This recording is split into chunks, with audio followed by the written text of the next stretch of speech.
We are live on Facebook. I am Kim Hess Yeah. with Yoga, and I am here today with Melanie Neale, one of my dear friends, and the editor for my book Yoga Onboard, and the author of her very own book, Book Girl. And I'm super excited to be here with her today and addressing yet another issue that little cough in there. Addressing yet another issue that sometimes we don't want to talk about.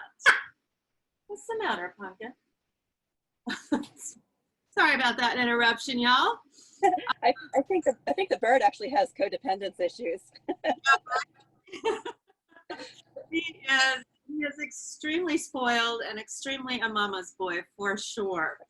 So as we get into this, Mel, would you like to just tell us a little bit about yourself, your past, present, and future plans? Yeah, sure. So I actually currently live aboard a 35-foot island packet sailboat in Northeast Florida, and it's just me and my 9-year-old daughter. She might photo bomb us at some point because she has a tendency to do that.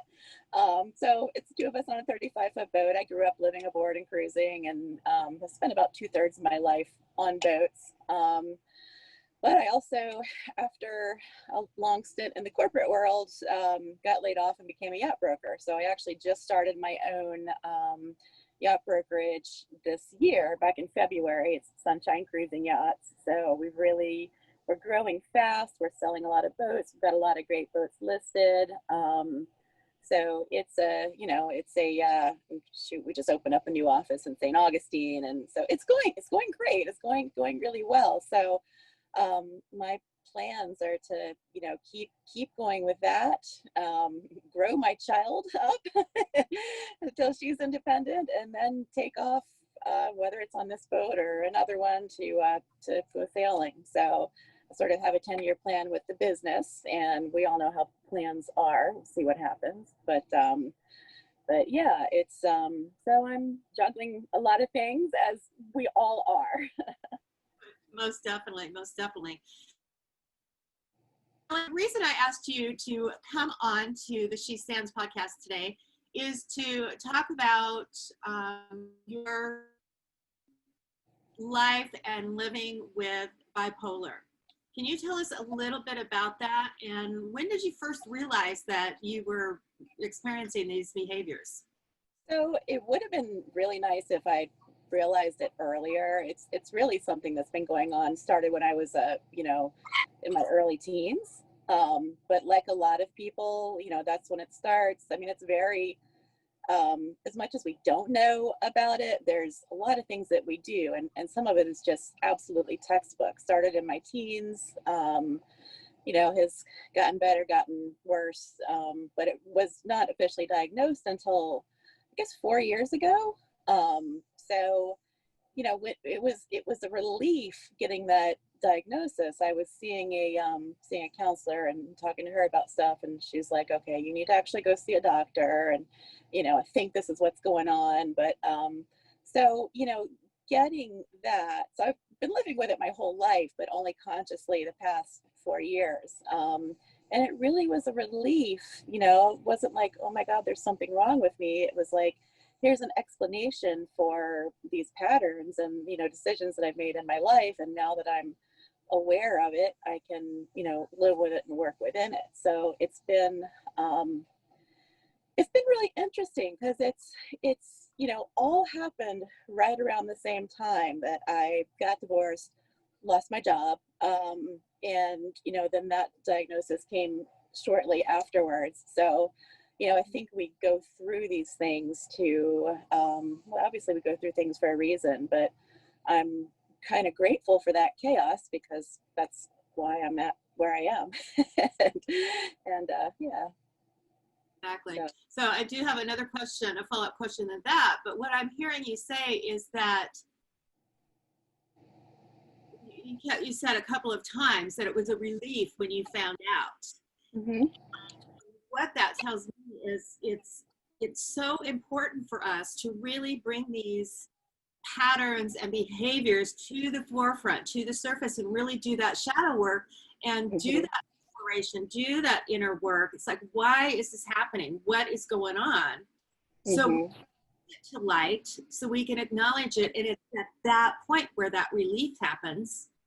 And then we have there's like, okay, now I know, now we can plan to move forward with this. Now I can't, you know, it's like so many people, I think, go through life with behaviors and either blame others for these behaviors or blame themselves for these behaviors. Feel the shame. Living in the blame and the shame does nobody good. And so it's bringing to light and really questioning what's going on is the best way to go. Yeah, and it's also, there's, you know, any kind of, you know, mental illness, there's a lot of stigma attached to it. And I think, you know, whether it's bipolar, whether it's borderline, whether it's schizophrenia, you know, whatever it is, there's so much misinformation. And, you know, I've always been, people who know me will laugh at this, but I've always been a really optimistic person, sometimes, most of the time. And very open. I'm a sharer. I will tell people how I'm feeling. Sometimes that's good, sometimes it's bad. But, you know, one of the things that, you know, that sort of happened with this is, you know, I'm like, okay, I'm not going to hide this. And maybe by me talking about it and being open, and that's why I'm glad we're doing this. You know, if me talking about it and being open about it helps one other person to, you know, to cope with what they're dealing with, or you know, helps kind of lift the stigma for one person, then it's a huge thing. So so it's, you know, and the misinformation, a lot of people think that bipolar is mood swings. It is not mood swings. It's long. I mean, you can go through mood swings, but what it really is there's periods of normalcy. There's periods of mania, which is, you know, when you're just going crazy. And I'm also a creative person. So, you know, when you're manic and creative, you're like not sleeping. And, you know, in my case, I'm writing up a storm, or I'm starting new projects, or, you know, I'm taking on new projects. So, you know, there's that might last a month or longer. And then the depression part of it is the hard part. Every bipolar person in the world will tell you that they would love to stay manic because it's fun. But the depression part of it is really the scary part, and the part that I have the most trouble, and I think everybody has the most trouble coping with, and usually lasts a lot longer. So, you know, I'm really in search of, you know, I am medicated. I've been, one thing that happens is the medication, you know, you've got to stay on top of it. I've gone off it. I've gone back on, you know, it's really kind of textbook, but I'm also really searching for other, you know, more holistic ways of taking care of myself, because I've got a kid and a business to run, and it's just me. and my cat doesn't help out much. She would like to think she does, but oh God, I just totally stereotype myself as a single mom with a cat. You're a bird lady. Crazy bird lady, so, you know. Exactly. So I'm guessing when you mentioned that you like have gone off your meds and stuff, I'm guessing that happens during the manic part when you're feeling good and life is good and you're on fire. Yeah, and what it does, it pushes that mania into you know, high gear. So I'm starting to feel good. I go off my meds, and then, you know, you feel great, and you're like, wow, I should have done this a long time ago. And, you know, so it's a roller coaster. And the thing that I would tell anybody is to just be vigilant with your moods, because it's I was actually looking at the statistics, like they're thing, you know, as far as the depression goes, 15% of bipolar people die from suicide. You know, and that's a big mental health awareness, you know, it's something that I'm very, very passionate about. So just the reality and the science and the numbers are kind of scary. So we need that science to help us too. Yes. So are there any other, you kind of mentioned that there's a lot of misunderstandings. Are there any myths that you've heard or been asked about that you would like to kind of dispel? One of the things, and this is really kind of more with my family than, obviously nobody knows you better than your family, but I've gotten, I'll be hyper or in a new relationship or like just happy and all that, and oh, she must be manic, or oh, I think when people try to predict my moods, it's not predictable. It's not, there's everything could be going great, so the biggest myth I think for most people is that it's mood swings when it's not. It used to be classified as manic depression, which gives you the impression that it would just be crazy mood swings, but I think the most annoying thing is when people try, and even I try to blame my behavior on it. It's never about blame. It's about an explanation. So Yeah. Yeah, we've got to take that blame and shame out of there and just. Yeah, and we mess up. I've goofed up. Can I swear on here? I've messed up plenty of times in my life, and I'm not gonna sit back and say, oh, that was the bipolar. Probably had something to do with it, but I'm gonna say that was the reason why this happened and why I did this, and now I know better, and now I can stay on top of it. Yeah, yeah. How long do the periods last typically for you? So the manic periods, and again, everybody wishes they would last longer. Usually it's no more than a month, which is a long time for that. The depression, it is longer. It's usually a matter of 2 to 3 months. And that, and then you can have, long periods of normalcy and stability in between. But, the thing that's kind of overshadowing is that, it's coming again and you just don't know when. And, I think accepting that has been really, really, really, powerful and useful to me. I know it's going to happen. I know to recognize it, and I know how to treat myself. I try to know how to treat myself and treat other people, and sort of work my life around it. Yeah. And so prior to knowing what was going on and living with this consciously, mm-hmm. and going on meds, how did you manage it in the past, or there was no management? It was just. I thought it was just plain old depression, because again, nobody thinks it's a bad thing when you're manic. So, I've done, I'm the poster child for trying things, for, counseling, acupuncture, different types of counseling, different types of, everything. I'll try anything. So I've gone through a lot of, like, in periods of depression, okay, how do I get out of this? How do I make my life better? And recognizing that it wasn't just the depression, and that I could look back and say, oh, well, I remember that time when I, did all of these things at once and was super energetic. And so I treated the depression before, and treated it with medication, treated it with again, with like self-healing stuff. So realizing that there was more going on than just periods of depression, I think, was the big sort of change for me.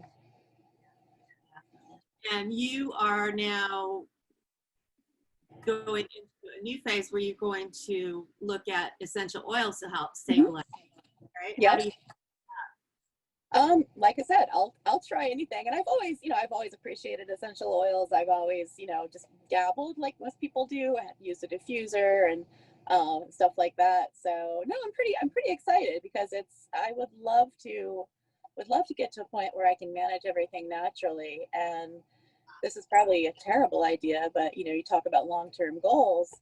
I kind of see being medicated as something that's in my life now, but when I retire, when I take off and go off on a boat, I would like to have gotten to the point where I have more natural ways of balancing what's going on, for all kinds of reasons. So yeah, I think, there's a lot to be no one thing works. What works is a combination of things, holistic medicine. So, you know, if the aromatherapy and essential oils is something that can help make my life better, and I've only just gotten into it, so on a more serious level. So you know, ask me in a couple of weeks. But I do, I do kind of, you know, the past couple of days have sort of noticed that it might be working. So You just got your order, and you started with the Lifelong Vitality supplements. mm-hmm. You have some essential oils as well. So what have you started doing? It hasn't even been a week yet, has it? No. So taking the supplements, and I do feel a little bit more energetic. And I mean, I always take a ton of vitamins anyway. Again, I'm not like, I'm religious about it because I don't eat as well as I should. So then I, you know, generally I'm just kind of running full force. But no, I the other thing, that the frankincense is one of the things that we talked about, you know, doing that, you know, under your tongue in the morning. So tastes god awful, but It grows on you though too. It grows on you. yeah, And yeah. I just want a little disclaimer here for those that are watching, and you heard Melanie mention taking the frankincense under the tongue. That is for a specific brand. The doTERRA brand is the ingestible. They have been tested for ingesting, and I would not recommend taking any other. I mean, you'll see on most other bottles they say do not ingest for topical aroma use only. The doTERRA has been tested and specifically developed for it to be ingested. So I just want that little disclaimer out. Yes, do not try this at home with your lower quality essential oils. Exactly. Yeah. Well, I am super excited to hear how they do. And what, if you don't mind sharing, what phase are you in right now? No, I don't mind sharing at all. I've been depressed, and I'm, you know, it's what I've learned, and I'm probably halfway through a depressive phase, you know, months in, I don't know. And it's so hard to admit that, because you don't want to sound like it's a cry for help. You don't want to sound like, oh, feel bad for me, all that. So trying, you know, some of my ways of coping with that, trying something new that I can learn about, like the oils, you know, that's a said over the years, I'll try anything, but it's cool to learn about it too. And it's something I have a lot more confidence in than other things. So being religious about meds, and really letting myself slow down a little bit. It's hard for me to slow down. I mean, I'm, you know, showing boats in Georgia in the morning, picking up my kid from school in St. Augustine, you know, midday, then maybe going down to Titusville to show, you know, I'm like, I run, and, you know, now running a business, I'm there's a whole different, I love it, but there's a whole different level of, you know, activity. So I sleep a lot. You know, I really like, I've learned to ask, and this is the hard part, especially with my daughter, you know, to not tell her, hey, mom's depressed, because she, you know, she's an empath, and she, you know, her reaction is, oh my God, how can we make it better? But just to tell her, you know, I need to take a nap. I need to go to bed early, you know, on, you know, whatever night, and sleep in a little bit. And it's, you know, it's really, sorry, are you still there? Yep, we're good. Yeah. So it's really an energy level thing, and it's okay to cry. I cry myself to sleep a lot. Thanks So, for that. yeah. Yeah. Cool. And Well, go ahead.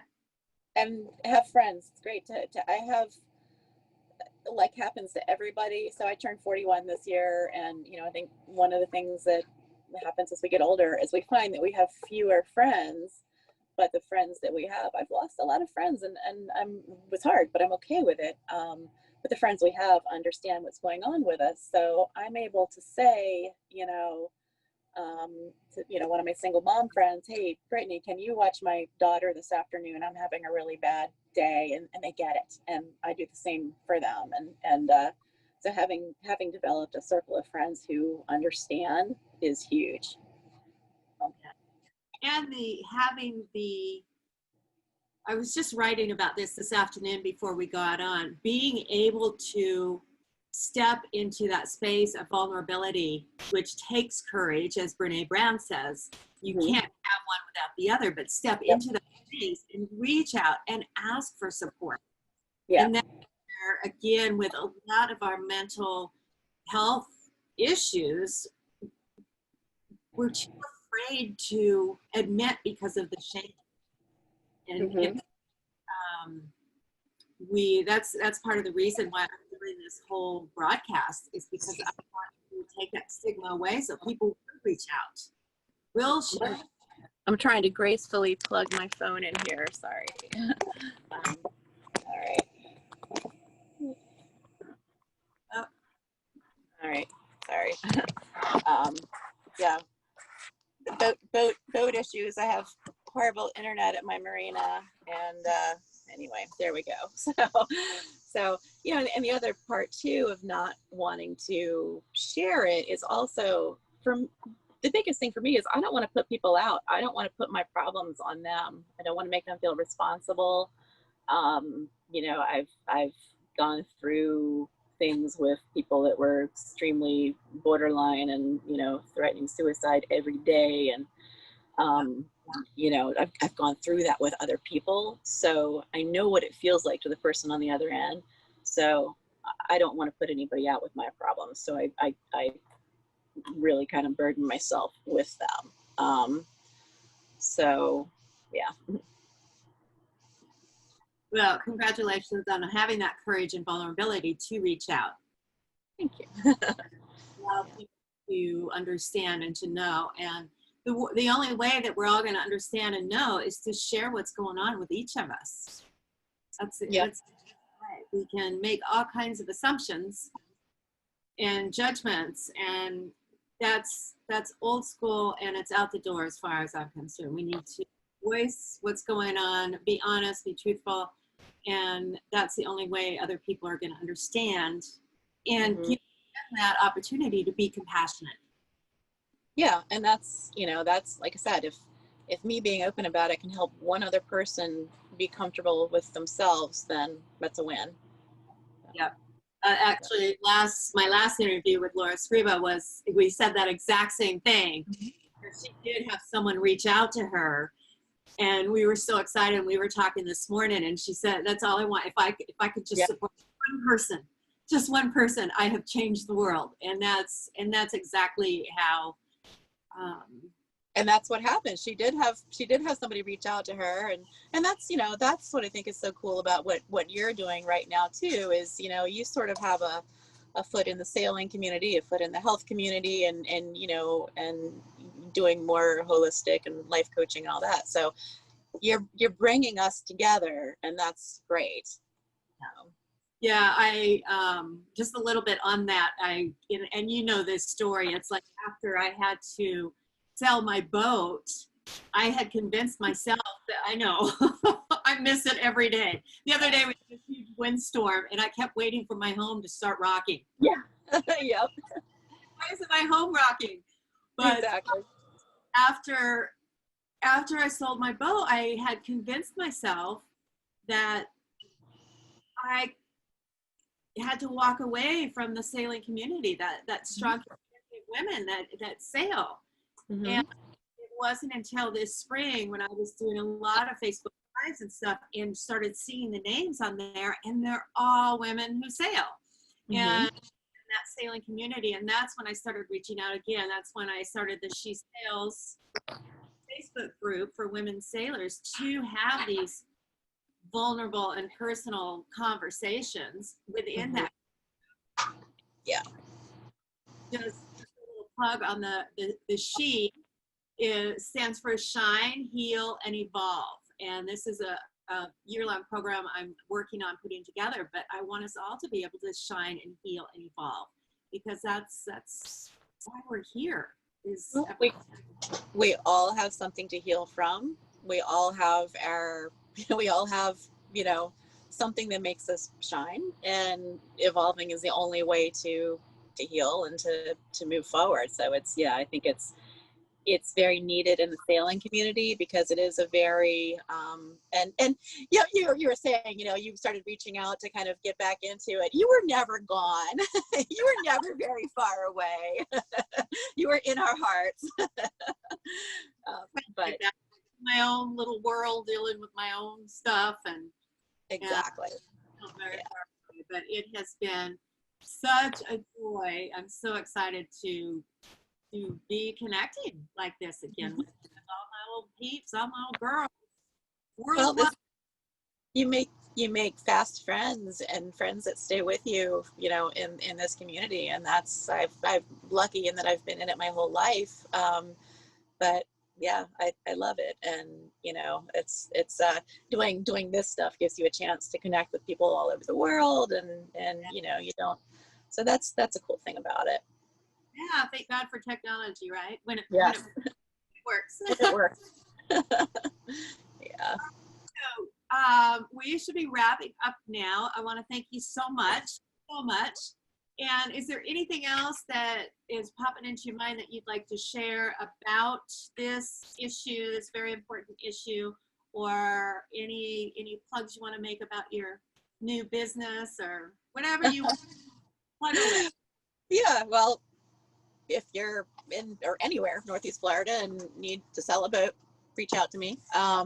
If you know, I'm happy to talk to people as much as I can about what we've been talking about too, because like I said, it's you know, nobody should feel alone, and nobody should feel guilty about reaching out. And you know, so it's just don't be afraid. And you know, again, I think what I was going to say about this community too, the sailing community, because there are a lot of, you know, older folks in it, and they're one that's wonderful, and that's, you know, you learn a lot from, you know, previous generations and all that. But there's that, and it's also the industry. You know, people working in it, it's very, very male dominated. So one of the things that we sort of get from that is a suck it up kind of attitude. You know, suck it up. You know, don't burden anybody with emotional issues. So that's not the way I operate. I operate with my heart.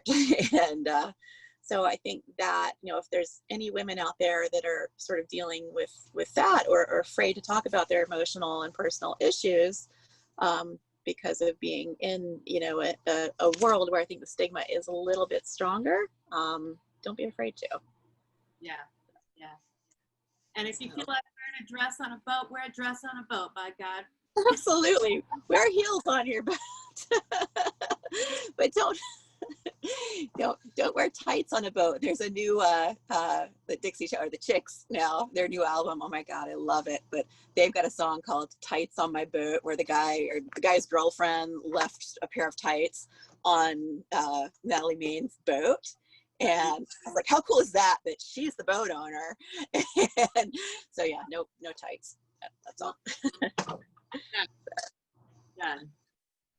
Cool. All right. Well, I will make sure and get all of your contact information in the comments below here. And if there's anything you want to add to that, go ahead and comment, and then I'll also put all your information. This will also be up on my YouTube.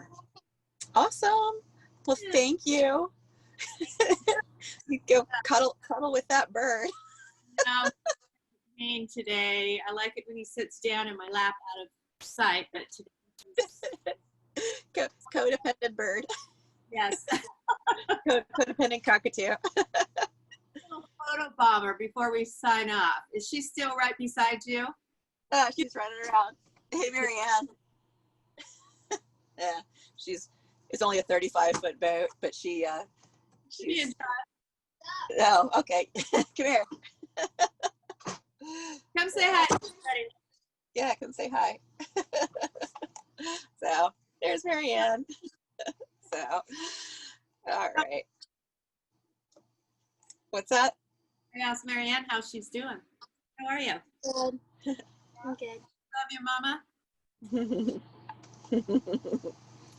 Yeah. So, all right. All right. We'll Got Crazy Bird getting ready to go off there. So I'm going to sign off. I gotta feed this one. Yeah, just so much fun. Love you. Bye. Love you. Bye.